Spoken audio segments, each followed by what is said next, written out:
Okay, so here we're on I think this is my seventh episode, but this is a returning episode for my good friend Nick Macias-Williams. And the topic for this episode is the paranormal. So we're gonna discuss paranormal topics. So and I don't know, like I actually wrote down like the things I think of most when I think of paranormal stuff. So like Bigfoot, aliens, ghosts, like clairvoyancy, stuff like that. What of those big four do you believe in or don't believe in? You didn't put UFOs in that list, did you? Did I Aliens. miss that? Aliens, is that on there? Yeah, that was the second one. Okay, I'm an idiot. I heard I heard Bigfoot and then I heard clairvoyancy. I'm gonna go with aliens. I think I've had my own little personal experience with them once when I was living up there in Vancouver, and just fascinating. And I think we're on the brink, maybe of some real disclosure. Everything else, I mean, I have something to say about ghosts too as well. Um, but Bigfoot, clairvoyancy also. I think there's something connected there with spirits in another realm, this multiverse kind of situation. But yeah, UFOs, I think we should roll with that one. Um, so you had an experience in Vancouver, you said? Yeah, it was somewhere around. Was pot in the influence in the experience or No, surprisingly not. No, this was. I had smoked pot at this point in my life, but I wasn't a pot smoker. okay, It okay. was around ninth or 10th grade. It was at night. It was at I was at my house, and I don't know if you remember, but I had my bedroom had a skylight, and at a certain point in my life when I was living there in that house, my bed was situated underneath the skylight. And there was one night where I was listening to Coast AM with Art Bell as the host, as you walked back in. So this was around 90s, 98 maybe, 97, 98. Um, I was listening to the show, looking up outside of my skylight. It's here at night, not many of those in Vancouver. And I saw a star moving away that was unlike any sort of pattern, any flying object that I was familiar with could fly. I mean, it was like zigzagging throughout the sky, would shoot down, move slowly, kind of slide across to the left a little bit, maybe slide over to the right and kind of make a quick darting motion. And I was kind of mesmerized by it. Can I stop you for one sec? Your audio is kind of popping a little bit. Is it? Sorry, brother. I'm, I'm tapping stuff like I know what I'm doing, but there's not much I can do. Can you hear me? Yeah, I wonder if it's on my end. Maybe worse. Uh, I think it's better. Is it better? Yeah, It is. yeah. All right, let me. Okay, cool. You sure? It's good. Yeah, it was kind of almost like the louder you were talking, it was almost like a sounded like it was vibrating or something. Oh, Um, that sucks, man. Well, I'm definitely not built for regular podcasting. well, no, you sound fine right now, so it's not doing it All right. anymore. So yeah, Do I have to finish your. retell all that shit? No, no, no. I'm not gonna edit this. Just fucking yeah. Just Raw dogging it. saw this thing zigzagging in the sky. Yeah, and I was mesmerized by it, and basically an hour went by. Like an hour of my life slipped by. It was somewhere around midnight where I started noticing this. And like I had a digital clock, let's see, by my bed. It was probably by like the right side of my head on my bed frame. I had one of those old ass beds that had like compartments by the headboard. And I noticed, when I started listening to Art Bell's usually came on around 10 o'clock. and I listened well into the night. I noticed this thing around midnight, and just like that, I checked the clock again after watching this thing, and an hour went by. Now, I'm not saying that I was abducted. Maybe I passed out. I know that my ass didn't hurt. So usually that's a telltale sign you Yeah, yeah. have been. I've read about that.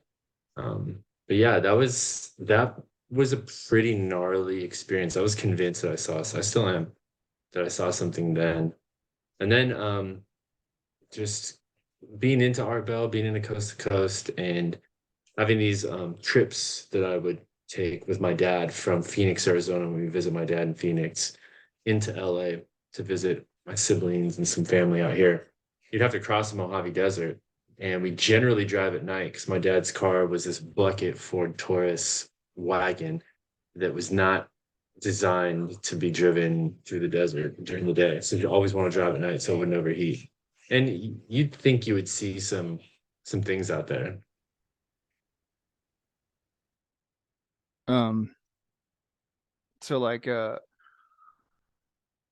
dude, I've wanted to get some of the oh, what is it? The cameras that have the where you can, see what the fuck is it called? Oh my God. Uh Night vision? yeah, I got some a couple, like I want to say a year and a half ago. I got a couple, but I realized that it was limited But to that where was like just to stare at women while they were changing, yeah, yeah. Um mostly. no, I realized that they only had like a 100-foot radius or 50-foot radius, and I was like, dude, that ain't gonna help me. Like I'm trying to look at the sky because um I've heard stories where people can, sit out there with the night vision and they get the more expensive ones with where you can look out and they'll see all sorts of shit up there that you can't see with the naked eye. And I'm just curious about that. But I've never had any sort of like where I, thought I saw a UFO. I mean, I've had some really weird dreams that featured extraterrestrial characters, but yeah, I mean that's the closest I guess I've had on it. Trying to think. You don't believe in them or what? Actually, one of them I had when I was like 15, and it had a big impact on me. Like I had this really really drawn out dream that extraterrestrials had come down and they were explaining to me about the human society and the future and stuff and how we needed to protect the environment and care for each other and all this stuff. And I remember this was the end of freshman year of junior high, so end of Pacific ninth grade.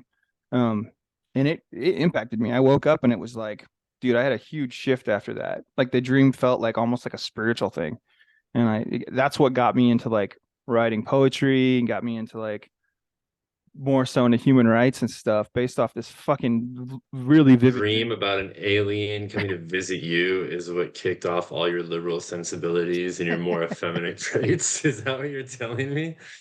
uh it it had an That's impact on me, and then I had another dream when I was, I want to say 23 or 24, and it was I had a dream that I was pulled up into like almost like a spaceship, but it was like it was, again, extraterrestrials, but they were like explaining to me um that it's not interplanetary, that it's like interdimensional, and it was like everything is like they were explaining to me stuff like that Armageddon was happening, but it wasn't happening the way we thought it was, that it was actually happening through like um another dimension that we're only able to like access when we dream.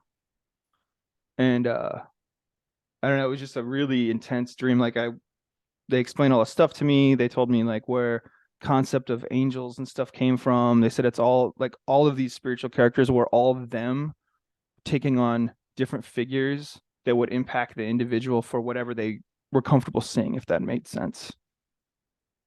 that sounds like some wild shit, man. That's around the same time I saw this light in the sky. It was around, like I said, freshman, sophomore year. So maybe it was something in the drinking water Pacific. It was like a sterilization drug, and that was just part of the process.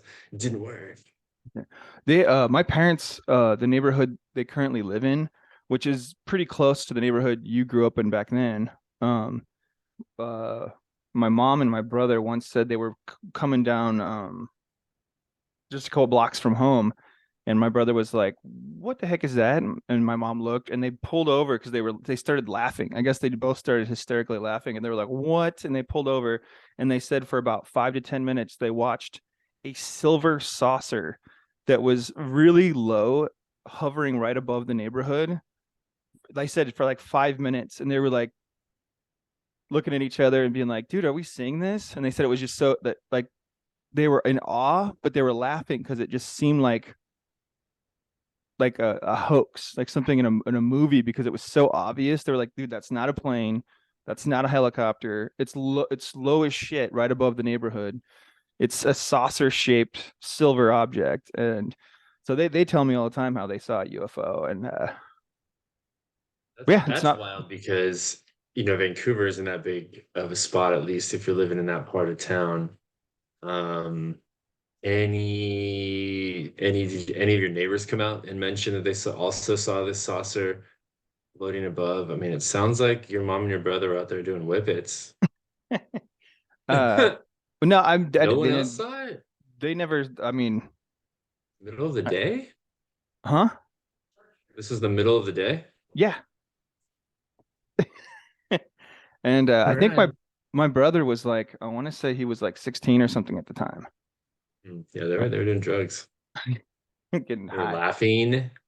They Yeah, couldn't it's true. like It's true. form a sentence. They couldn't explain it. They're like, "What? What are we seeing right now?" Um, but they said it looked like it was just a couple 100 feet above the neighborhood, and they said it was just like we're just really clear. It was a clear cut thing they were seeing. It wasn't like off far in the distance. It was like literally they're just looking at it. But I mean, you never know like where like technology was then with like look at people flying around, all the shit they're flying around right now. Like Drones, yeah, a that's lot what I was of getting. different varieties of those, RC planes. I mean, all kinds of shit. And then the shit that they're showing on, with video capabilities and CGI and just, yeah, who knows? There's a lot of that going around, but I don't know. There've been a lot of stuff, those weather balloons recently. Um, the president kind of poo-pooing it. I'm just saying it's recreational weather balloons. Yeah, these pilots are up there shooting them down or describing them as things they've never seen before. I don't know. I don't know. There's a lot going on just in our society as it is, as it stands right now, that a revelation like this could, undo the fabric of our society. And so it's probably better that they push it to the side, blame it on weather balloons, and conveniently allow a Chinese one to just float on by and be like, yeah, there's several more. Or are there several more? I don't know.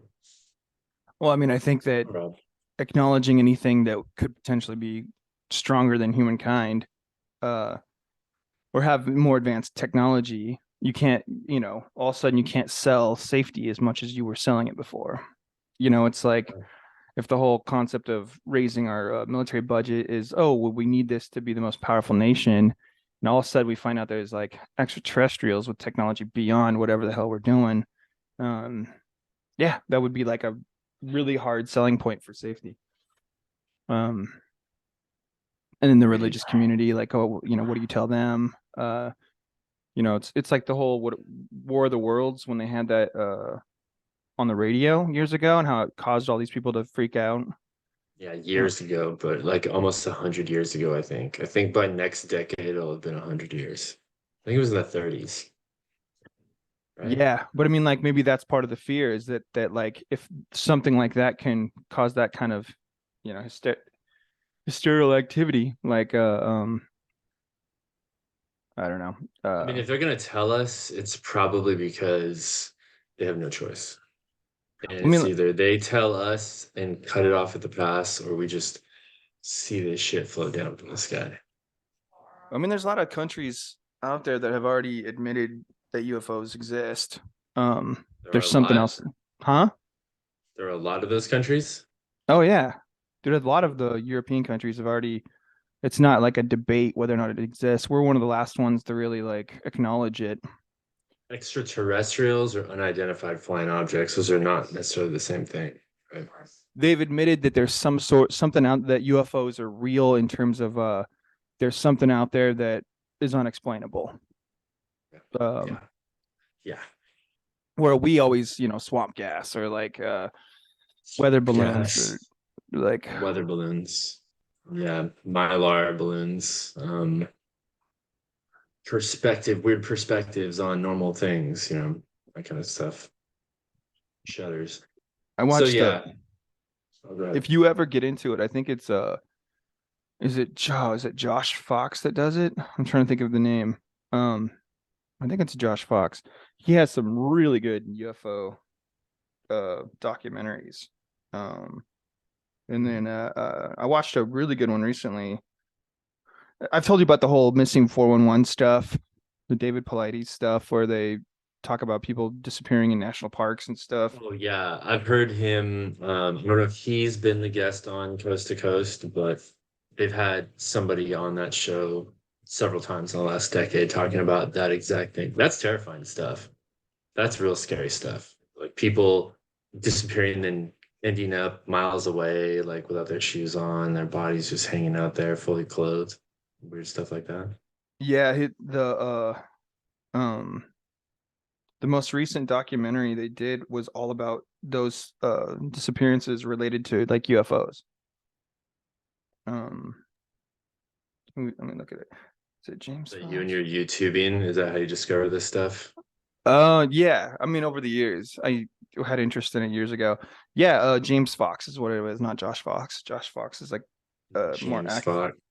Yeah, but look up James Fox. Um, the first one he did that was really good was Out of the Blue. He did one recently on an incident. I think it was in is it Brazil? It was in one of the South American countries. But yeah, his documentaries are really well done. Um,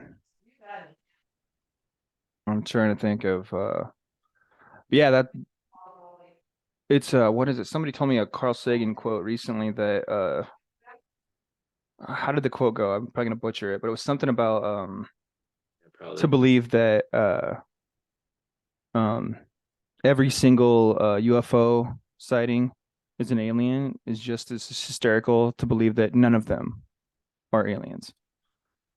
Like that basically the two extremes of it. And Hmm. that was an interesting point. Makes sense. Yeah, he's really walking the line there, isn't he? That makes sense, though.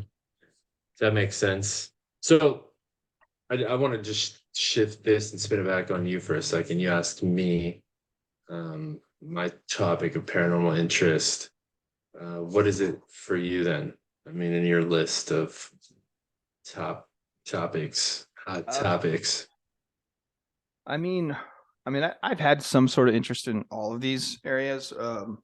Where I probably am the least interested is like when I see any sort of like attempt to make money off any of it. So like if I see stuff where it's like, clairvoyance where they're trying to make money or experts on people tracking Bigfoot or something, I start thinking like I'm less to believe it. But like on a personal level, I think the thing that I probably experienced the most is I've had several situations of unexplained stuff at like houses I've lived in. Kind of like phenomenon that I guess you could say is like I don't want to just say it's like ghosts or uh poltergeist stuff, but like stuff where I really can't explain it, and some of it even has other witnesses to the same stuff I experienced. Um, but it definitely makes me question like what do we know? Like what do we know about reality? What do we know about um other dimensions? I mean, there's a lot of stuff we have no idea. We're just scratching the surface on. Um, Yeah, and you you bring that up with regards to this topic of paranormal stuff because of your atheism. Is that what it is? Because you part cannot attach it to a soul. Because if you attach it to a soul, would that then be an acknowledgement of some sort of well, afterlife or Well, it's like I still remain very skeptical, and like if I don't know, I remember a few years back I got onto it was like a ghost chatter forum or something where people talked about paranormal experiences, and I don't know, like all these people on this place, it was like, oh, what you got there is a class 2 apparition. You got to get this kind of herb to burn, and you have to put salt around your house, and I was just like, dude, what the hell, dude? Like, you guys don't know shit. Like, this is all like, to me, it felt like turning it into like a cult, like turning it into like why can't you just say we don't know what it is, we don't know what these experiences are, and like the experiences I've had where I there was like one house I lived in where a couple different times I heard a woman's voice say something to me in this house, and both my roommates were guys. There wasn't like any females over at the time.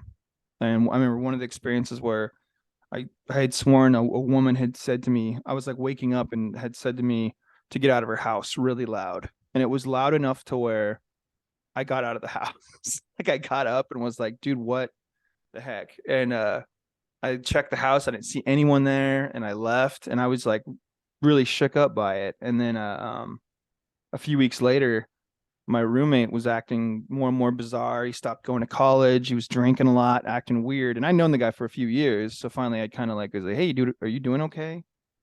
And he told me, he goes, oh man, I feel weird talking about it. And I was like, well, no, what's going on? And he's like, he like looked me dead in the eye and said, dude, you're gonna think I'm crazy, but I keep having a woman tell me to get out of her house. And I had not told anyone my experience. So having two roommates in this, or like me and him, both hear the same thing without, it's one thing if I said I experienced it something and then you can kind of like your brain can manufacture something, but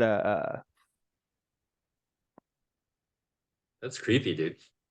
yeah. Wow. But you said you've had this happen to you several times. So is it more about you and things attaching themselves to your dark and empty heart? um I mean, when I was a kid I had some experiences that creeped me out, and I was kind of like, but as I got older I just looked at it as like imagination or whatnot, and but I would say like starting my early 20s, I had some experiences. I had a couple weird experiences at my parents' house before I moved out, and then I moved to California. I had some weird experiences there, and I want to say, I've lived in a lot of places. I've moved around a lot as an adult, and all the places I've lived in I've had like really weird experiences at like these, it's primarily like these four places. So if it was like if it was me being like schizophrenic or something like that, wouldn't I have these experiences like every place I live? If it was, like a mental thing like that and having other people Maybe. experience it. Maybe there's an environmental factor that triggers your schizophrenia that exists in some places, it doesn't in others. I don't know. What are the common denominators or shared traits of these other places, these four places or whatever? Um Like why there? uh Time of your life? it Maybe? could be. Was it a bad time in your life? I've thought that before, that it might be like stresses I'm going on in my life. So that's why I'm skeptical. Like some of the experiences I've had by myself, I'll be skeptical of. Like I'll I'll be kind of like, well, you know, there's no witnesses to it.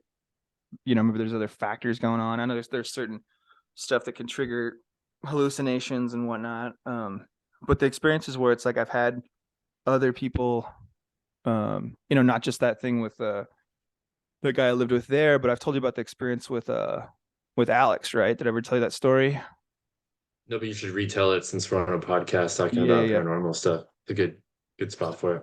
So I had moved to this house in Olympia, and it was a two-story house with a basement, so it was like 3 stories basically. And the owner was a single lady with 2 kids, and she lived on the middle level, and she had refurbished everything on the basement and the top level, so they were both like apartments.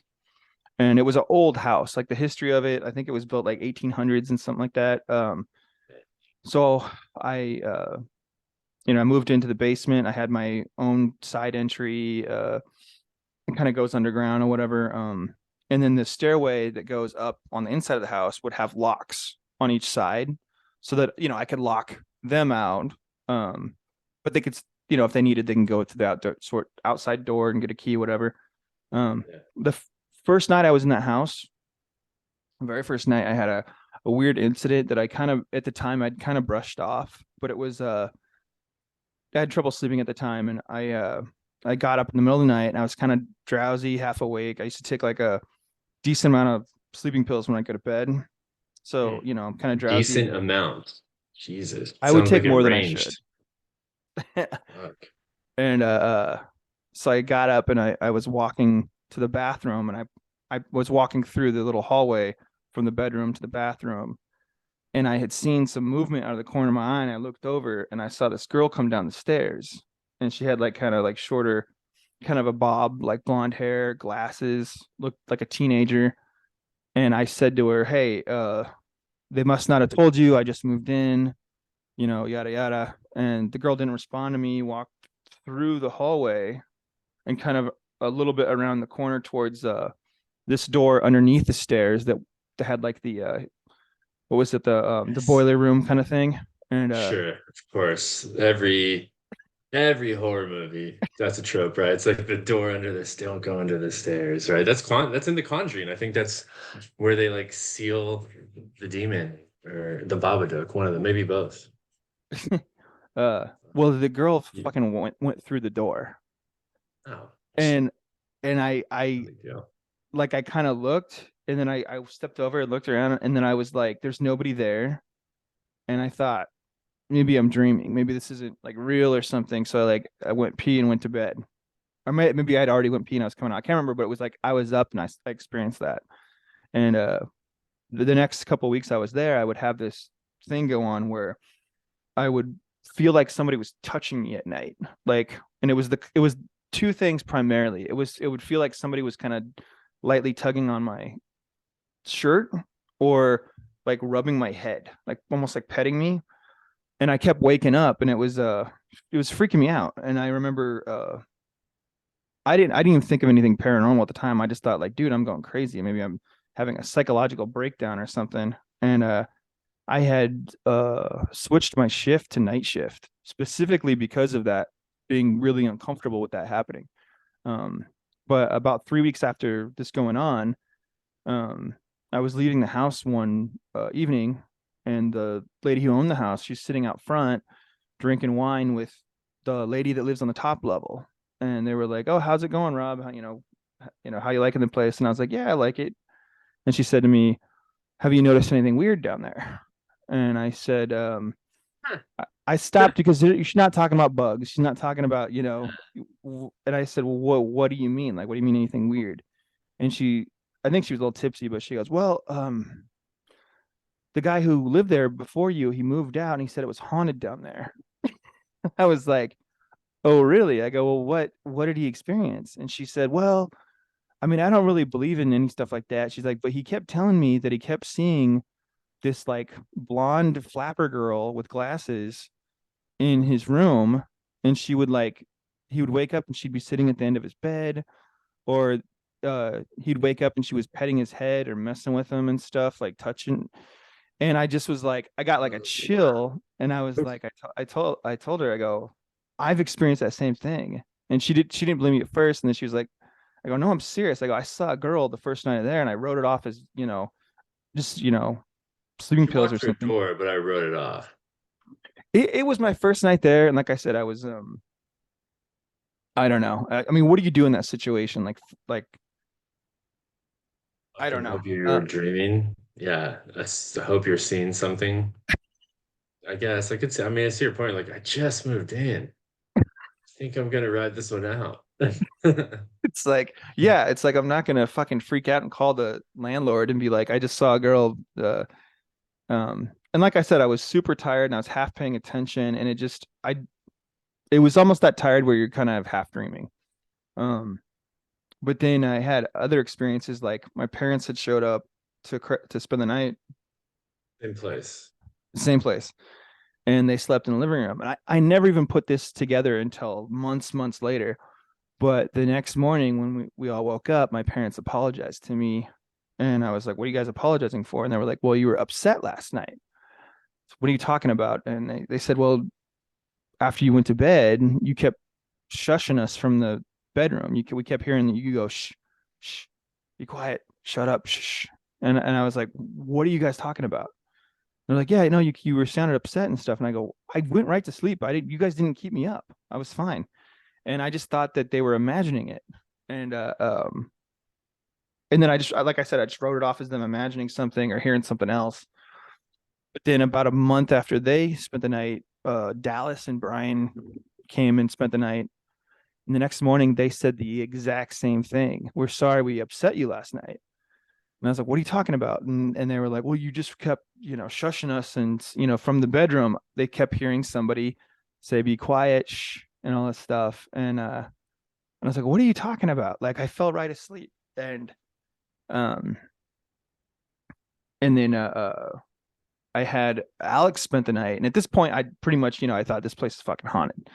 But I didn't feel like I was scared, like it was something violent. It just made me think of like, like a fucking some teenage girl ghost that's like not hurting me, but just like doing something. Like the fact that it's a teenage girl. And something I noticed, I'm gonna digress here for a second, and I'm wondering this, like teenage girl, blonde hair, white. I mean, are these ghosts that we usually see? Like, I never see the ghost, or I never hear people say, "Man, I saw this old Asian lady ghost," like just floating around my house.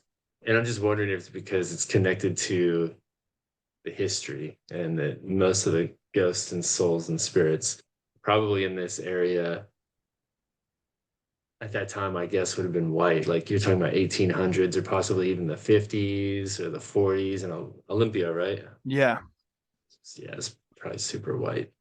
Anyways, I just thought that found that curious. Like, I wonder if in other countries all their ghosts look like them. Probably. Anyways, terrifying shit. Sorry about that.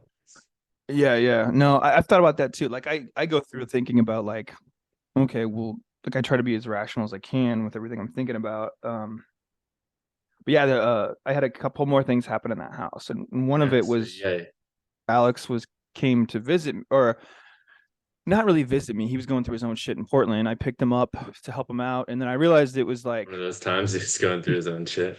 yeah. And I basically, I was worried about him, so I said, hey, dude, why don't you just come up to Olympia with me? You can crash at my place for 2 weeks and figure your shit out. And because he sounded like he was in a bad situation, I wanted to help him out. Um, so he came up to Olympia, and the first few days I had off from work, so we just kind of hung out. With nothing happened. The first night I went back to work, uh, I didn't tell him any of the stories about it being haunted. I did not want to tell him because I didn't want to put that seed in his brain. So I went to work night shift, and then he crashed on the couch, and I got back from work. I had sex with this ghost. The bro. I Bro, it's like this 15-year-old girl. Anyways. we're not gonna go there. But like I got back from work at like 6:30 in the morning, and I walk in or whatever, and he kind of wakes up as I'm walking in the front door, and he's like, oh hey, what's up? We're talking for a little bit, and I asked him, I go, how'd you sleep? He goes, bro, man. He goes, "Ah, I don't know, dude. This might sound kind of crazy." He goes, but I swear somebody was like pulling on my shirt and like rubbing my head, dude. It felt just like somebody was touching me all night. And I was like, fuck, dude, you experienced it. And he was like, what are you talking about? And then I told him all these other stories. He was so mad at me that I didn't tell Was him he? these stories up front. Until he He's was like, you like, invited me into this house. it's like, dude, you're, And, I think it's kind of risky because, like you said, his situation was probably not the most stable. And I feel like these kinds of energies play on that kind of instability. yeah, like that could be it. But yeah, he stayed with me for another week or whatever. And then I I drove liked him. it. But yeah, he complained about it a couple more times. But I just remember it like, fuck, dude, him experiencing the same thing as me, and the guy before me experienced it without any of these stories overlapping. Like, um, and then this is the one thing that this is the only time I've ever had this happen, and I still like I'm super skeptical about it. But I had this was in September of 2009, so I'd already lived at this place for like 4 or 5 months, and I had the night off, and I got out like a Redbox DVD, and I was watching a movie, eating fucking frozen pizza, I'd just cooked whatever, and I'm watching the Chilling. movie, and you know you're in the movie, you're not really thinking about other shit. And at some point, I started hearing something. It was like a scraping sound, and I'm like, "What is that sound?" And I start looking around, and I'm trying to figure out where that scraping's coming from. And I had an old military chest that I used as like a coffee table. Like I kept a bunch of personal shit in it, but I also would use the top of it as like a coffee table in my living room. And when I looked, dude, the DVD case, the little red box DVD case, was moving by itself. It was like I watched it move about 3 inches to the left. And my first thought was there must be the biggest fucking bug under that. Like there must be a Yeah. massive fucking beetle or It's spider. a cockroach just bench pressing the DVD case. And so I immediately like grabbed it and like looked under, and there was nothing there. And I laughed because I was like, that was not in my head, dude. I just heard it, looked, and saw it move by itself 3 inches. And it was probably moving before because the only reason I looked there is because I heard scraping. And then I figured out the scraping was coming from that. And I can't explain. And it wasn't like, you know how when something, if you bump something, something will knock off, or there's a certain, motion. Dude, it wasn't moving fast. It was moving slow, 3 inches. This wasn't like a bumping it thing. It was like, and Like a like I cat laughed, kind of pushing it, almost, like a almost cat would like, edge it. yeah. And the next day I put in my notice to move out. Like I laughed that Damn. night because I was like, dude, that wasn't in my head. But I think I ended up going for a drive. It was like 3 in the morning it happened. And drove Adrenaline around just got for you going, like you couldn't go back to sleep. yeah. And I came back, and the next day I put in my notice, and I just said, hey, I'm out. Because even though I didn't feel like I said before, I didn't feel like it was like a violent, threatening entity. It's too much, dude. I can't be fucking paying this much attention to like shit like this, and it affecting my sleep habits. And but even hindsight, man, I like I'll sometimes think about that story and I'll be like, well, Todd, maybe I was, I mean, I wasn't on any illegal drugs. I wasn't drinking that night. Mhm. But I was taking like, like I said, I took shit when I went to sleep. I would take whatever drugs to go to sleep, like sleeping pills. Could But I, make you hallucinate.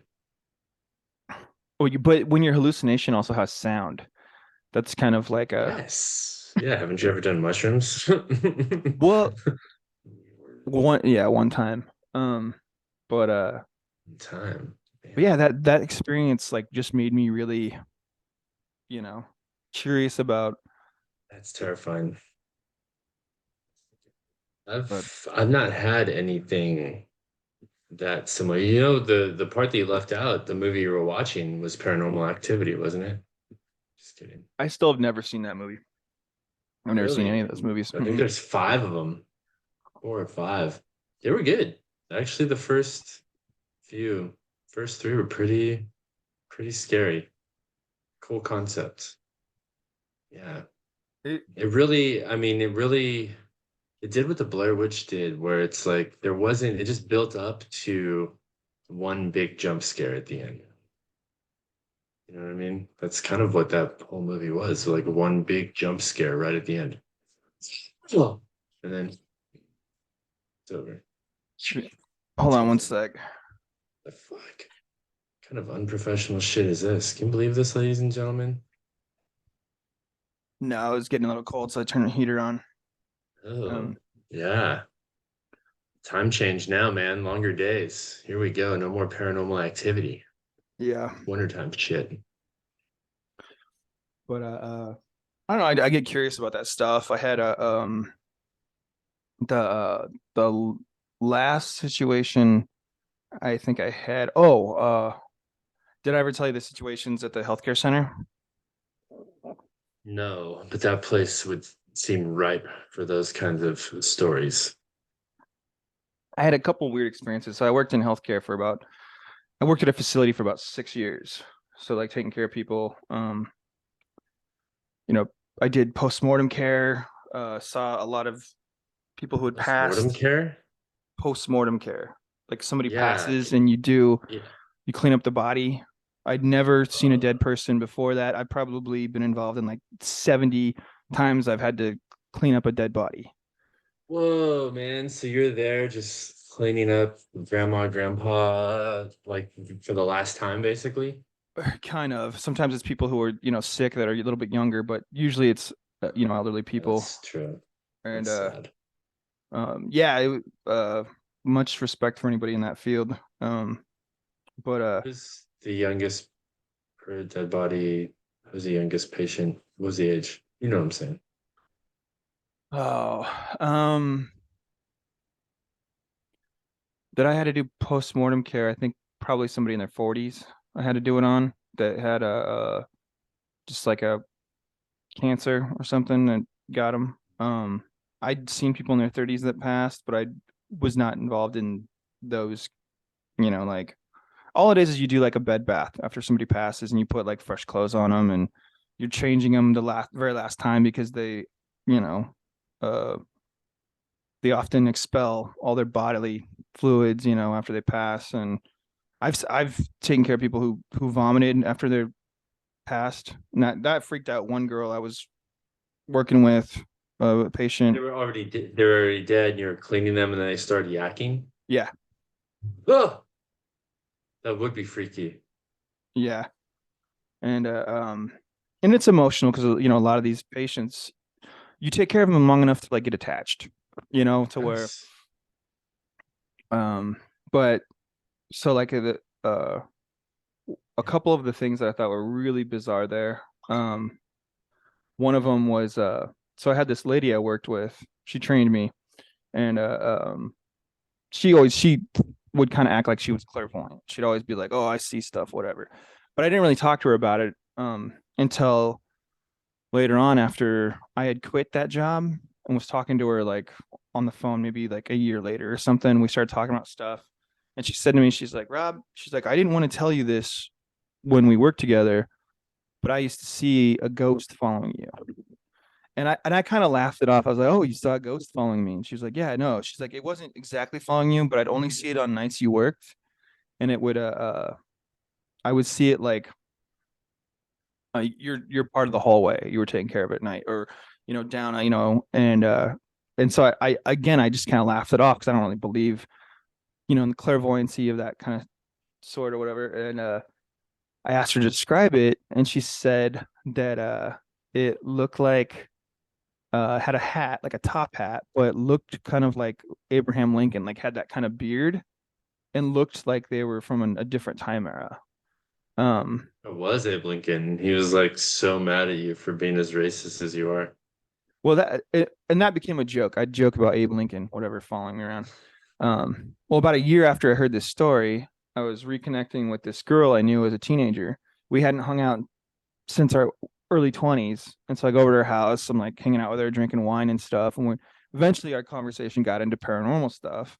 And she said that she goes, I don't know. She goes, I've seen some stuff. She goes, I see ghosts sometimes. And I kind of like got real interested, and I, even with my own experiences, I'm still skeptical when I hear people talk about it. It's just like immediately like, okay, what are you talking about? And so I'm kind of teasing her about her seeing ghosts. Well, what do you see? What do you see? And at some point, it's like 2 a.m. You're drinking wine, and she goes, "Well, right now I see like a ghost next to you." And I go, "Oh, a ghost next to me, huh?" And I make some jokes about it. And then I said, "What's the ghost look like?" And she said, "He kind of looks like Abraham Lincoln, and he has a top hat." And I just like immediately was like, these two women don't know each other. One of them's in Olympia and moved to like fucking Arkansas. The other one lives in Vancouver. They're from different eras. I did not cross over the story at all. Hmm. Just I don't know. That rubbed me like in a weird way, like fucking Abraham. And I couldn't sleep after that. Like I was tipsy and I was gonna sleep on the couch. I ended up sobering up and left because I just was like, fucking, I don't need that shit. Um, But like, what if Abe goes with you? I mean, what if he's there right now? We don't know. we might be Like, right here why now. that? What does that mean? Is that you from another life? I even You thought kind of about have that the stuff. beard going right now. You have that facial hair. So I feel like it just carried with you throughout the different versions of yourself. It's like a time traveled version of myself going back, or Next strap. You uh, got samurai look right now, dude. You're the dog face samurai. Oh, that's cool, man. That should be a little story. Dog face samurai. um, and so I had that experience at the nursing home, and then I had two other experiences. One of them was there was this lady I was taking care of, and a really sweet lady, and I would empty her bedpan about 4 times a night. And she at the time didn't have a roommate. Her roommate had been discharged or whatever. Um, and she was real sweet. She's called me her adopted son, all this stuff. And I'd been working with her for a few months. And this one night, I'm in her room, emptying the bedpan like I do several times a night. And all of a sudden, I hear an old man laugh right behind me, like right behind me. And I The immediately, cackle. he just an old man start kind of laughing or whatever. And then I immediately said, "Sir, you can't be in here." And I said that before I even fully turned around because I'm holding a bedpan, so I can't just completely turn around. So I go, "Oh, you can't be in here." And I turn around and I don't see anybody. And then I go and I look in the room. There's nobody but the lady off in the corner. She, her bed was far on the other side of the room. And then I opened the door. There's nobody there. And I was like, dude, I didn't imagine that. I heard a fucking old man laugh right behind me. Hmm. And it just shook me up for the rest of the night. And then about 2 nights later, it happened again. I heard it right fucking behind me, and I immediately was Same like, room. same room, same everything. And this Hmm. time I'm like pissed. So I'm like, where'd this guy go? So I immediately go out of the door, and I'm thinking he had to have hid in one of these rooms up here. So I go in, and I'm checking these rooms, and then it dawns on me that whole section, all those patients were female.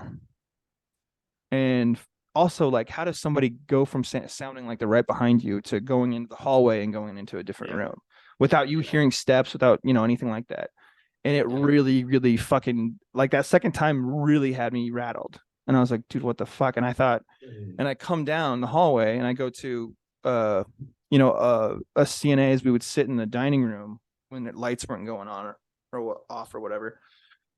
And I go in there and I end up saying something to the two girls that have worked there for years. And I said, have you guys had any weird experiences down at the end of the hall? And both girls looked at me and they go, are you talking room 3? And I go, yeah, room fucking 3. You guys experienced something? And they go, did you hear the old man laughing? And I go, yeah. And then they both told me a story that lady used to have her husband come by and he would tell her jokes all afternoon. They would laugh all the time, and that he passed away 6 months prior. But both What? swear they both swear that they would hear him laughing. And yeah, so it's like I was like, fuck. Um, and then one last story from the nursing home. And we'll These are pass over that. great, man. That place is great. Ripe with Um, stories. and this You was still one work that, there too. huh? How long did you work there? I worked there 3 different times. The first time was about, I think, 6 or 7 months, and then I left, and then I came back and worked there for about 3.5 years, and then I quit, and then I came back and worked there another 2 years. So Yeah, also, far longer than you lived in that haunted place. You worked in a haunted place. uh, yeah, I mean, like I said, these incidents are few and far between. Um, but I you mean, you you get, need to have huh? that friendly little girl ghost just beep beep beep, move your DVD a couple of inches and you bailed, and then over here you got ghosts laughing behind your ear and Abraham Lincoln following you around.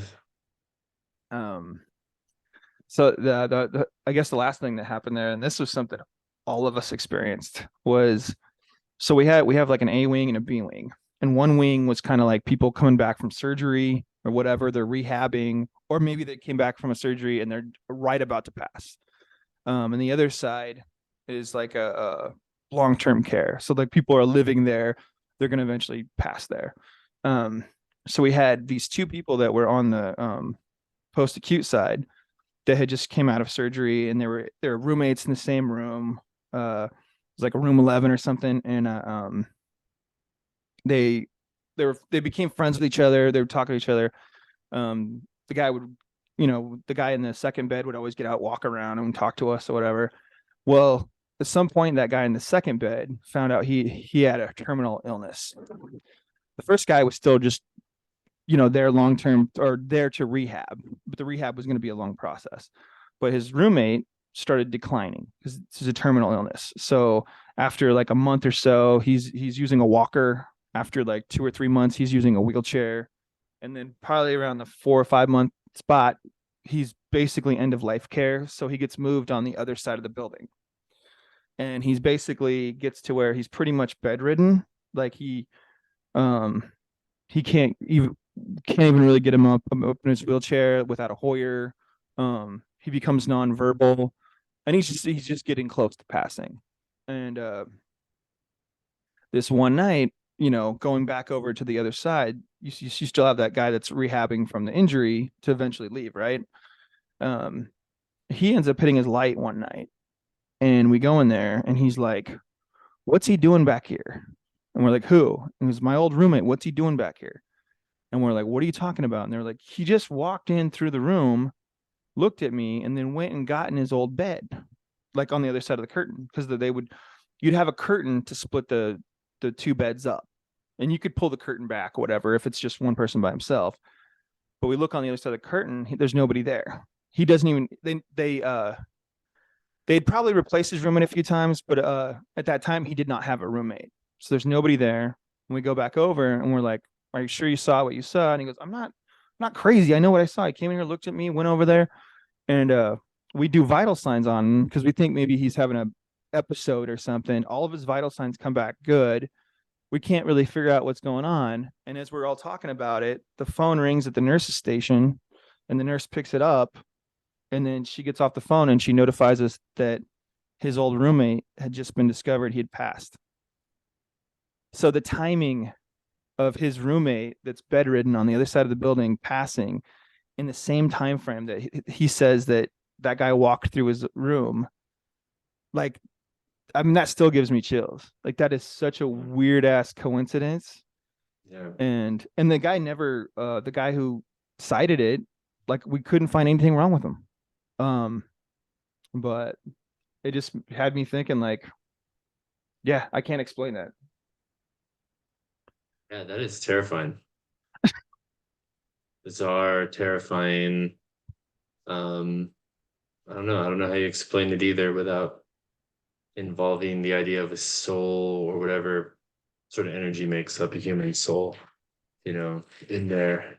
And yeah, this passing of lanes of realities and going from one to the other, and who the fuck knows? Who knows? And maybe, excuse me, maybe the energy isn't actually manifesting itself physically into a person. Maybe it's passing into your body, into your own memories of that person, and forming this image in your mind of that person being there as they actually exit our reality. I don't know. It's a lot of shit, a lot of wild shit, but there's definitely a thread there. There's something I've not experienced paranormal stuff like that before. I've had sixth sense experiences, not where I've seen dead people, but where I've felt very strongly like something was going to happen, and it happened. And maybe that's also along the same lines of this alternate kind of existence. But my dad swore that the house that they lived in Chandler in Arizona was haunted. Um, they found, I don't know if they saw the ghost first or found the statue buried in their yard first, but they used to see a ghost of a little girl too, blonde haired girl. And my stepsister was a little blonde haired girl at the time in that house. I think she was probably 6, 7, 8 years old when my dad was living there with the family. And he thought he saw her run across the hallway a couple of times and then like shoot up into the air vents. And it wasn't her. Obviously, she was either asleep in her room, or was not even like in the house at the time. Um, Little things like coming home and finding the front doors were unlocked, but having sworn that he locked the door. And then finally, I guess they were digging for something, or somebody, the owner of the house, that's who it was. The owner of the house told my dad, "Oh yeah, we've had some weird things happen there when we lived in that house. We discovered a statue of Saint Joseph, like, buried in the backyard, or some sort of Catholic saint. It was supposed to be some sort of protection or something like that. I don't know. But I never saw any of that shit. My dad swore. I used to think I saw shit when I was a kid. When I lived in Alhambra, we lived in an older home. The neighborhood was probably built around the 1920s, 1930s. Kind of a typical stucco Southern SoCal style home, single story, 3 bedrooms, real small stuff. Apparently, the original owner of the house died in that house in the master bedroom. And at the time, I thought I was seeing things. I was also reading those scary story novels. You know which ones I'm talking about? Those are creepy as shit. Super creepy. So I want to believe and I want to think that I was just being influenced by what I was reading. But in the dining room of that house, if you sat at a certain spot, you could see all the way down the hallway. But back then, it seemed like the hallway was super long. It was probably only 20 feet long. Um, into the final room, which was the room that my brother and I shared. And there were a couple times at night when either I was standing in our bedroom looking into the dining room, or in the dining room looking towards our bedrooms, where I thought I saw like a little face kind of peek out the door, like, eh. But it happened so long ago, I can't tell you if that's just dreams I had about being afraid of, severed heads floating around the house because I read about them in scary stories books or something like that. But I do believe in it. There's a thread there with something, and you've had these experiences. Um, yeah, there's something about it. I don't know, the UFOs, the ghosts. There's more to these things. The galaxy's too big. Gravity, energy, our minds, how these things affect us. There's just a lot that can go on, and whether it's actually things that we really see or things that we're made to see. Yeah, I think that's the big question. Yeah.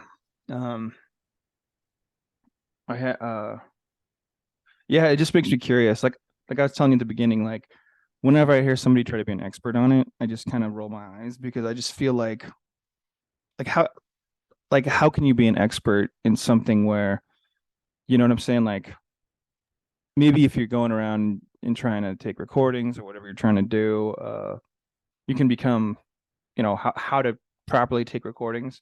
But once they go into the areas of like a burning certain kind of fucking plant or like putting salt or some of that stuff just seems like just hyper fixated superstition.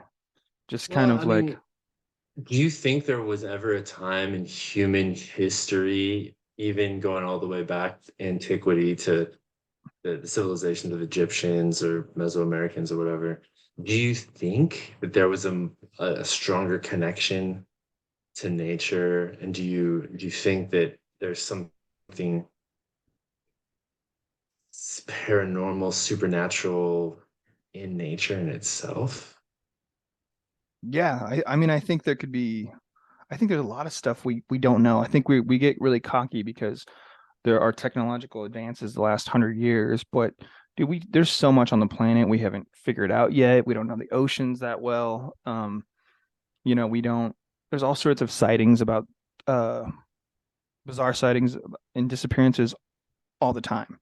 Um, I don't know. I do think there's probably a lot that I don't know about.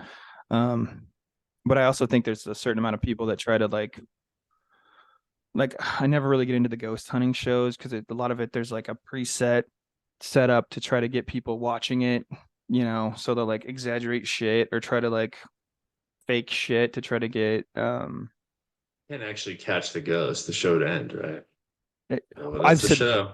I said this to my buddy that I used to live with. He was watching a Bigfoot series and he goes, "Yeah, they're I'm watching this series. They're going after Bigfoot." And I go, that was probably filmed like a year ago, right?" And he goes, "Yeah." And I go, "If they found him, do you think they would wait to release it on a show a year later, or would they just be all over the fucking media?" And he goes, "Fuck, you're right." He goes, God, you ruined it. It's like they didn't find Bigfoot. I already know it. Like, You ruined it. Come on, Rob. Stop ruining this shit.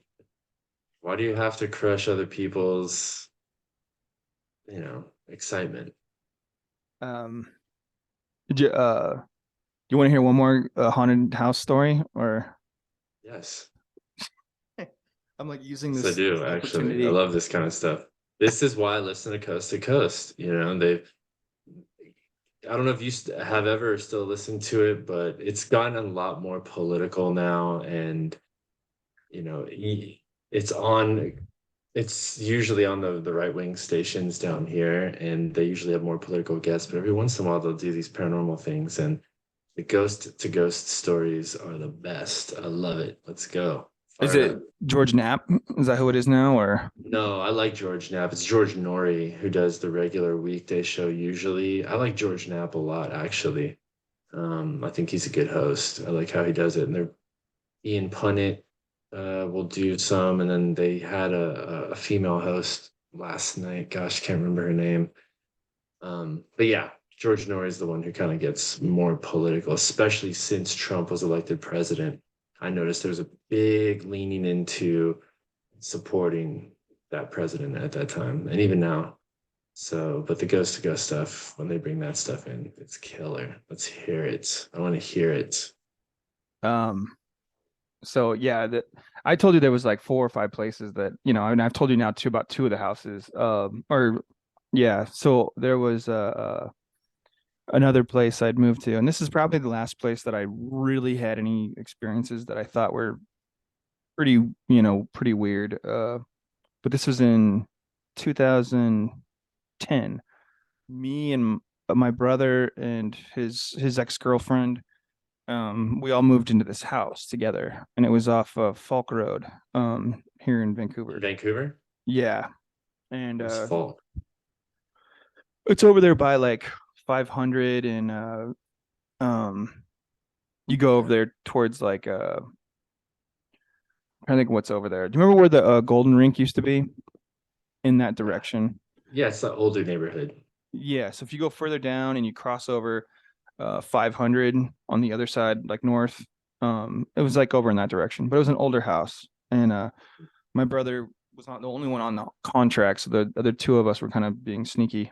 Um, but he went over there early in the day, whatever, got the keys, checked the house out, got us, so we come over, and basically it was two-bedroom house with a garage, and I was gonna just basically kind of stay in the garage for a few months and work on music and stuff. So I set up my bed in the garage, everything, and I tried to lay in there, and I just had a weird feeling. I kept like feeling like I was hearing people talking, but it wasn't. Instead of it hearing like you're hearing voices on the other side of a wall, it was like whispering close to my ear. If that makes sense. Like I Yeah. was like, dude, I No. feel like I am hearing conversations that are whispers close to me instead of it like hearing a distant voice, and it creeped It's me like out. Bruce Almighty without the power of God. Yeah, and so I ended up sleeping on the couch, and that first night at this place, I kept waking up in the middle of the night, and I kept swearing that I was hearing somebody speaking French. Like I don't speak French, but I have an idea like roughly what the language kind of sounds like, Yeah. and um, Pretty I heard it a distinct. couple, huh? French. It's pretty distinct sounding. Yeah. And I remember getting up a few times, and the next morning I just jokingly said to my brother, I go, dude, I kept thinking I was hearing someone speaking French last night. It was really goofy. And my brother didn't really say anything about it. And over the next, like, I lived with him for a few months, and I got to where I started sleeping on the couch every night because of how weird I felt about the garage. The girl we lived with, she started not staying there. And I finally asked her about it, and she said, I feel like somebody's watching me here. She goes, I can't explain it. I feel like there's a presence in my room. There's a presence in the house. She goes, it creeped her up, creeped her out enough to where she was paying rent there, but staying at her older sister's house in town. Like you got to be pretty creeped out to be paying rent at someone you're somewhere you're not really staying. Um, and then I kind of had all this weird energy at this house. It led to there was some friction and stuff, and I had a pretty bad fight with my brother, and I moved out. Um, I didn't find out till much later that my brother had been on edge, and he had never experienced anything paranormal. He used to like be like, "Oh, my stories he thought were cool." He wanted to experience that stuff. He told me that that first day that he moved in, remember I told you he went to the house, got the keys, he went there first. Yeah. He Yeah. said when he got there and had the keys and he went in the first time, as he was walking in, he heard somebody around the corner inside the house talking, and it caught him off guard. And he because he thought, okay, there shouldn't be any people working on the house. So he said, "Oh, hey, what's going on?" And he said that like he walked over, and then all of a sudden this talking stopped, and then he heard it again, and he walked over, and it stopped again. And he said the weird thing about it, he ended up finding nobody in the house, but he said the language was not English. He said it was French. And he said that it weirded him out that I had said I heard someone speaking French that next morning after our first night in the house. And he didn't want to tell me it, but he said it just weirded him out. And I guess he had like several other experiences there after I moved out that creeped him out. The girl moved out. My sister replaced that girl.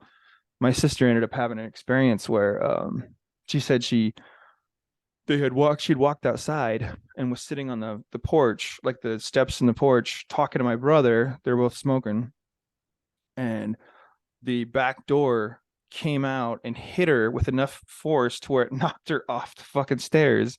And my brother jumped up and ran in the house because he thought someone had broken in. Because the only thing he could think of in his head for something to kick the back door to something like you have to have force to knock somebody down. And there was nobody there. And he couldn't figure out how the hell that door had enough force to knock over my sister.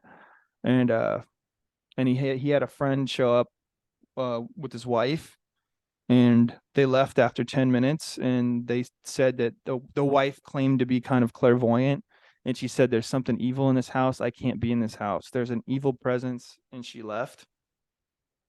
And oh yeah, and my brother at some point was God teasing. damn. My brother That's was not reassuring. Like that's like maybe I should move out too.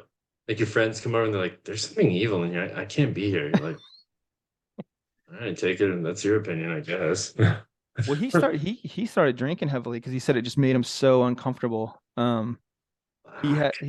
he had he did tell me this was before me and him had a fight and I moved out.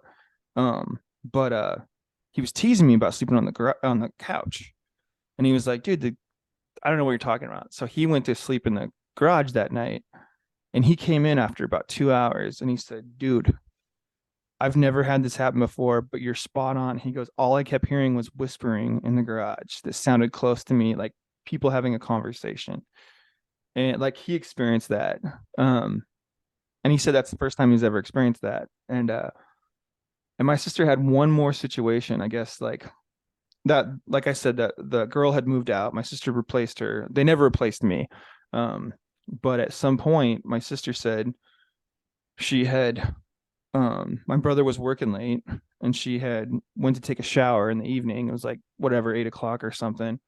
And it's the time of the year where it's dark, like at 5 or something. Yeah. She said when she got out of the shower and she, got all dried off and stuff, and she was leaving the shower, when she opened the door to go into the house from the bathroom, every light in the house was turned off. Everything. And the whole house was completely black. And she said that she was like, "I did not leave that. I've never leave that. I always have certain lights on in the kitchen. I always have certain like," and she was so freaked out. She called my brother and stayed in the bathroom until my brother got off work and came home. Yeah. Um, Wow.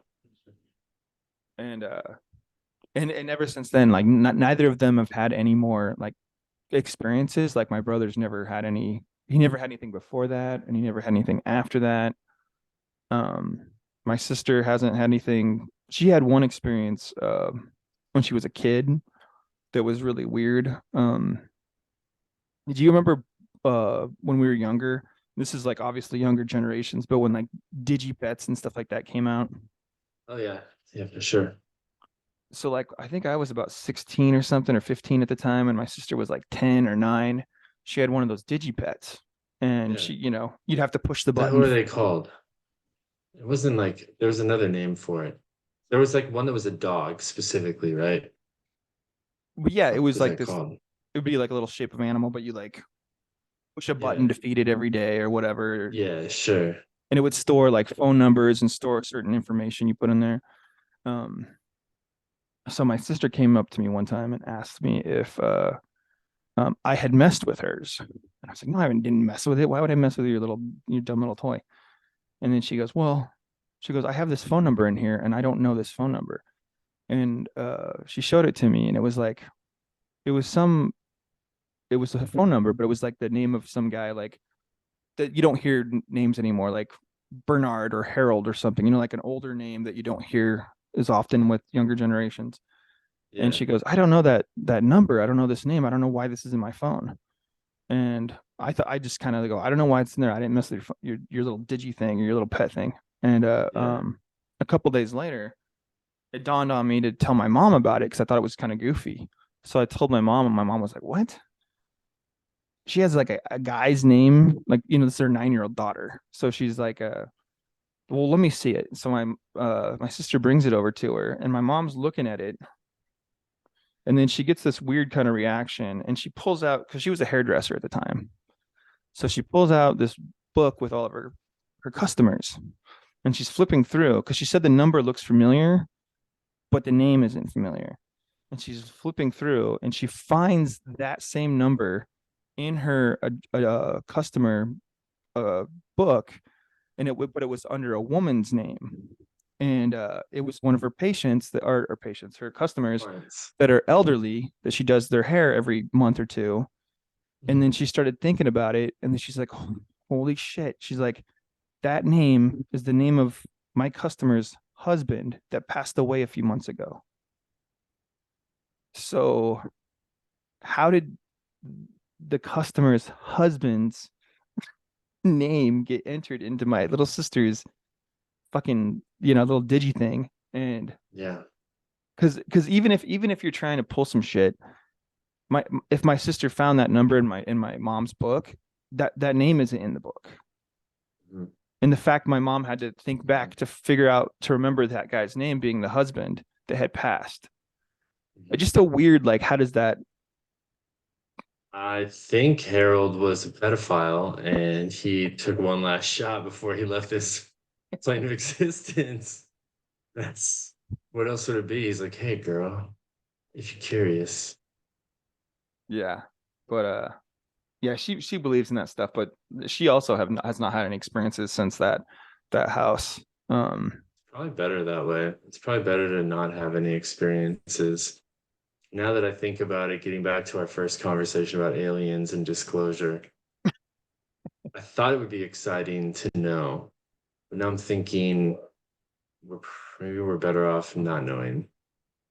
Maybe ignorance is bliss in these circumstances because, it doesn't sound like you had a lot of friendly ghosts, except for the one that was maybe trying to take your pull on your shirt. Like if I was living there, maybe the last time, if I knew I was gonna move out, I think the last time I would have just slept naked, maybe tied a shirt around my junk just so that like you could try to pull on the collar a little bit. yeah, I figured you'd you take it know. that way. Um, Well, it's A and B testing. You're doing experimenting. You're trying to see exactly where you stand with this. Because what if it's giving you the greatest gift it could give you? Like Ray Venkman, or not? That's the Ray Stantz in. That's not Peter Venkman. Ray Stantz in Ghostbusters with the old Ghost BJ. uh, I That's I how it have another works. story or two if you want to hear it. I don't know how much time you have, but I don't want to eat up your. I mean, yeah, we got time for another story here. You're the one that's got tip off at 4. It doesn't have to be exactly four, but I don't want to eat into Yeah, they're your. gonna lose Uh, anyways. They're on the road hey, against hey, New hey, hey, Orleans. hey. CJ's gonna light them up. So yeah, And I've they told need you. this win too. They need wins bad. There's starting to be some separation here. It's so I've told you three of the incidents, or three of the houses that have been um Three, yeah. so one of the this is probably the first time. So I had moved to California in 2004, and I lived with the girl I was hung up on, whatever, and another roommate that was like a guy she knew from college. And shortly after moving in there, there was I got so like the walls were kind of thin. So like sometimes if I got a phone call, I would actually like if it was a time where they're asleep, I would actually step outside and talk. Like I'd go sit in my car and talk or something like that because I didn't want to wake people up. So I Like got a that. phone. Consider it. Yeah, so I'd gotten a phone call about it was like 7:30 in the morning or something. It was my mom. So I answered it, and she's asking me like how I'm doing or whatever. And I go, hold on a sec, mom. I'm gonna step outside so I can talk at a normal volume. So I walk down the stairs and I go and I open the front door, and I'm slowly closing the front door. And as soon as the front door closes, the deadbolt locks behind me. Like you have to turn it. Like Yeah. and then I was like, what the hell? And so I immediately like knocked like 2 seconds after that. I did a slight knock and said, hey, I'm right here. Like don't. And then I was like, fuck. And so I pulled my key out, unlock it, and I go in and nobody's there. And both my roommates are upstairs still asleep. And I I I have no idea how that deadbolt locked right behind me. Um and I mean I was so quick with how I opened it, you would think I would hear them run up the stairs or whatever. And Sure. I tried to talk to them about it later, and both of them were like, dude, we didn't get up. We don't know what you're talking about. And it was just a weird thing for the door to lock that. Like it was literally as I'm slowly shutting it, it was like, and think about that. If you're being careful and stuff and you're shutting a door for the deadbolt to literally as it's going over to latch over, Yeah. it kind of I couldn't really explain that. And and then a couple weeks later I had an incident where I had got home from work, and I don't know, I got off early. It was like 3 o'clock or something. And I was in a good mood. It was sunny outside, whatever. And so I went over, and I distinctly remember I would usually keep my cell phone on vibrate. And then I just would check it periodically. I didn't like to hear it ring very much. So I go over and I put the cell phone next to my stereo, and I distinctly remember putting on Bruce Springsteen, and I was in a good mood. I know, I great music taste. And I'm listening to music. I'm in a good mood, and I go over, walk back over in the kitchen, and I'm making a sandwich, listening to music. Well, the kitchen's opened up, like you can see the entire living room, the stereo, everything from the kitchen.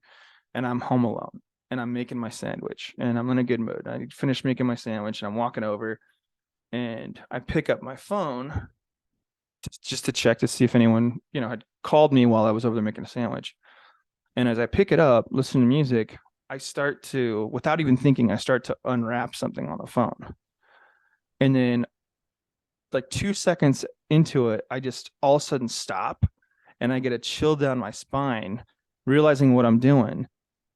My phone has a thick, thick black hair. I don't know, like wrapped around it probably about 10 times. This is at the time I had short bleach blonde hair. The girl I lived with had kind of like shoulder length dirty blonde hair, and the guy I lived with had his hair like not even an inch. Not only I don't know, it reminded me of like a horse hair. It was like thick, black, and it was wrapped around my phone.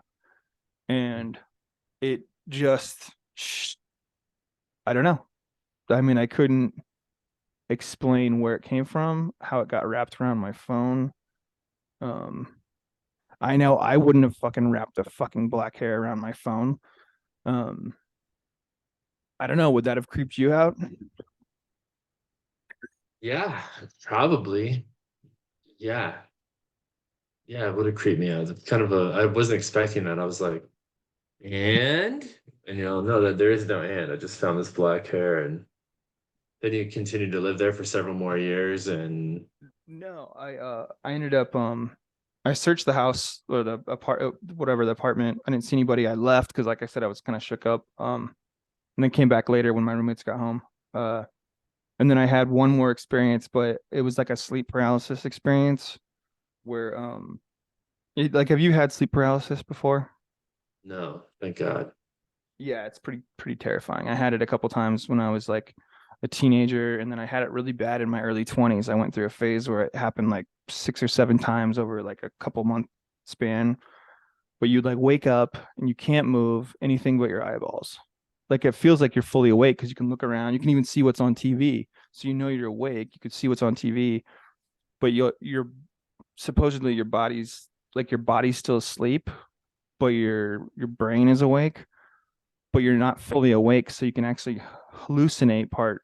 People would have experiences of like what I had was I would see dark figures in my room that would walk up to me or crawl up to me, and I couldn't move. And it felt real. It was you've seen the movie Ghost, right? Yes, Those black fucking just like that. demons. Yeah, it was just like that. But it would be like one of the experiences I had was I'd woken up and it was, I don't know, 4 or 5 in the morning, and I had my arm dangling off the side of my bed, and I opened my eyes and I couldn't move, and fucking Ninja Turtle cartoon is on TV. I'm looking around, but there's a light from the TV all in the room. And then across the room, I see what looks like an upper torso sticking out of the ground. And the upper torso is just crawling, no legs, just an upper torso. And I kept closing my eyes and trying to wake up, trying to get out of the paralysis. And it got close and it grabbed my hand, and I kept doing. Finally, I woke up, like I fully got up. Dude, it was so terrifying. You hear Were you breathe. missing a finger?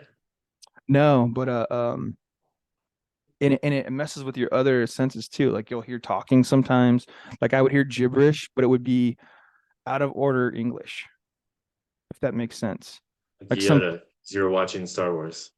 no, I Fell mean not asleep to The it Empire it Strikes Back. it would be like something. It would remind me of like emulating uh individual words, but not making any sense. But yeah, like it happened several times, like I said. But I hadn't had it happen in California. It happened once in California, and it scared the shit out of me because the way it was different than the other experiences. I actually thought something had happened. So the girl I lived with would wake up super early, and she would, like shower, go through her process, and she would leave and go to the bus and be gone. She'd leave about 6 a.m. She'd be leaving. Her process, I'd always wake up when she's using the hairdryer. I'd wake up 5:30 or something like that. I'd always get up, talk to her a little bit, wish her a good day at work or whatever, and then I go back to bed. So this one morning, same process. I wake up, everything, wish her a good day. I go over, she leaves, I lock the door, I go back to bed. Well, I wake up about an hour later and I hear her voice downstairs yelling at me. And the thing is, she never yelled at me. So it was kind of, even when me and her like would have fights or whatever, she'd never yell at me. But I'm waking up to her yelling at me, and I was awake enough to yell back, and I yelled down the stairs. I go, "Hey, can you wait until I'm awake to yell at me?" And then I have my eyes open and I'm looking around, and then I look at the clock and it's like a little after 7, and it dawns on me she should not be home. And not just she shouldn't be home, her whole process is getting on the bus, getting on a second bus, taking a train to her job. It's like a 2-hour commute for her or some shit like that. She starts her shift at 8 or whatever. The whole process. So for her to switch the commute and come back, it's 2 hours to come back. So I'm thinking, I was like, there's no way she's here at this time. And as soon as I realized that, it dawns on me that I'm in sleep paralysis. Like I can't move my body. But I was able to yell back, which that had never happened before when I can't move my body. And as I'm realizing all this stuff, I hear running up the stairs, boom, boom, boom, boom, boom, boom, boom. Like not like her, but like a huge person running up the stairs, somebody with weight. And what I thought at that time was I was having a sleep paralysis event at the same time somebody was actually breaking in. That's what I thought. And I heard the squeaks in the hallway from where like the floor was squeaky. I heard somebody walk in my room. I felt pressure on my bed, like somebody getting up on my bed. And I kept closing my eyes, opening, and I was ready to fight because I'm like, dude, somebody's actually in here while I'm having sleep paralysis. And as soon as I was able to move, I turned and I just started swinging, but nothing was there. And I'm like looking around, and then I heard the squeaks in the hallway again, and I heard the boom, boom, boom, boom, boom, boom, boom back down the stairs, but never heard the door open. And I got up, and nobody else was there. And it's the weirdest sleep paralysis event I've ever had. But You got teabagged by a ghost. Ran up, just dropped trout, hung its nuts over your nose, and then you tried to speed bag the ghost balls, and then it ran downstairs. That's pretty scary. All jokes aside, pretty scary shit. yeah, Damn, dude, you've lived a paranormal life. what? I no, I mean mine's all just theoretical. Yeah, but like I said, I'm still skeptical because I try to think about like, okay, well, what if I'm misremembering something, or what if there was other factors going on? So I try to be skeptical, Obviously, huh? 5 different times. Yeah, I'm sure. I'm Um, sure you should be skeptical. 5 different experiences. Yeah. Yeah, of course. It makes sense. It's probably something else. Sleep look, paralysis and I've I've told you I'm not religious, and it's like so it's hard for me to think about it on a scientific level, you know, like there that's is no hard. proof of life, like out of body conscious, like, Yeah. and so it's like we don't remember anything about before we were born. And that's kind of my guess is after we pass, that's kind of like my same guess, as depressing as it is. But uh um but yeah, there's still like, weird stuff that goes on and coincidences, and I still have like really, you know, uh vivid dreams about stuff, and it'll like mess with me for like half a day. Um but so do you have anything else before we wrap this up, or Oh man. No, I like I said, nothing involving ghosts. I've never had quite that firsthand experience. I did about 20 years ago. I did go visit a friend in Alhambra, where same town I grew up in out there towards LA. And I lived at that time, I lived about 50 miles away. And we hung out with a group of friends at her parents' house where she was staying.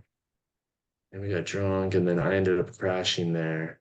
And I remember I slept in like a guest room on the other side of her house. It's not a big house, but still in an old neighborhood. And I just remember being really cold that night and telling her the next morning, like, dang, I was super cold last night. I slept well, but I was just really cold. And then I kept on waking up every so often just because it was so cold. Like it brought me out of sleep. She's like, yeah, well, I mean, we do have a ghost in the house and it could have been related to that. And she told me some experiences she had there, seeing shadows, hearing voices, feeling cold. And I was like, oh, thanks for not telling me that in advance. I might have just tried to risk that DUI and 50 miles rather than sleep in a haunted house. But that's about it, man. Nothing exciting. And thank goodness. I've decided I don't want to cross that bridge. I don't want to cross that bridge. you don't want those experiences? No, no, not even sure I want to see UFOs.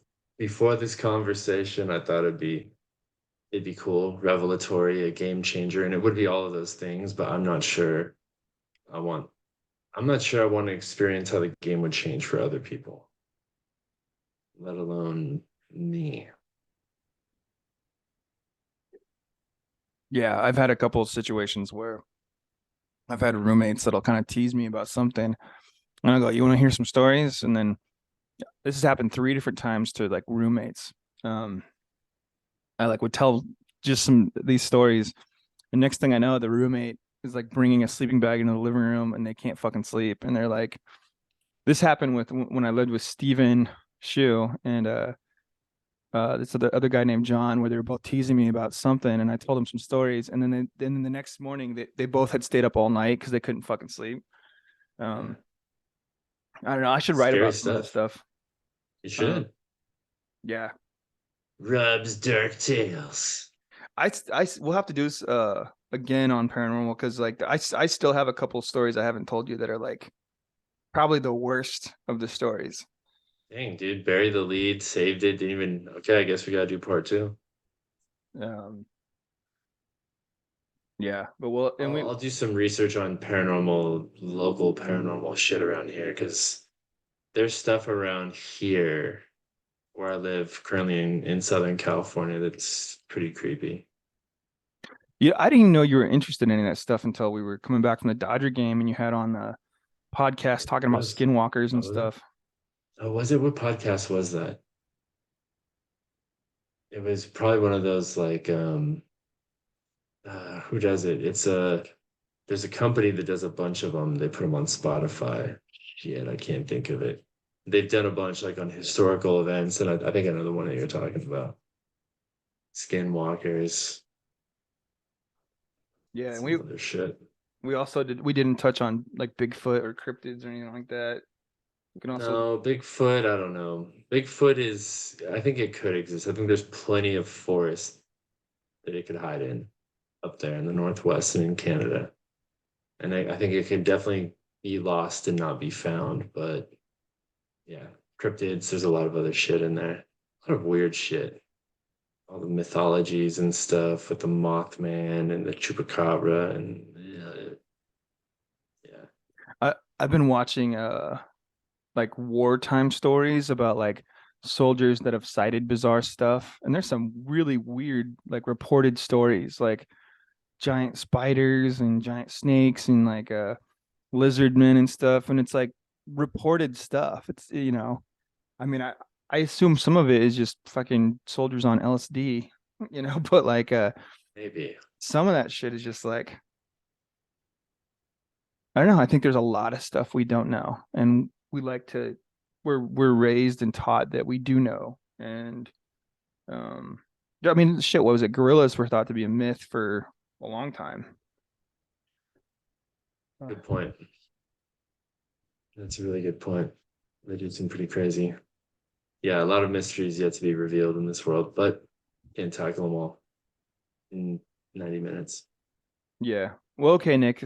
Thanks for doing this. I appreciate it. Yeah, for sure, man. Thanks for having me back. Yeah, we'll do this. We'll do this again. I'm gonna try to. I think I'm gonna start trying to do it live in a couple months. Probably like by summertime. But Okay. I plan on trying to do maybe like one every month or two on paranormal or us doing music. We got to do that one at some point. Yeah. But yeah, you'll have to be a reoccurring guest because these are fun conversations. Thank you. I appreciate it, man. I enjoyed my time here too, and I look forward to the next one. Okay, dude, and have a good night. I'll talk to you later. All right. Take care. You too.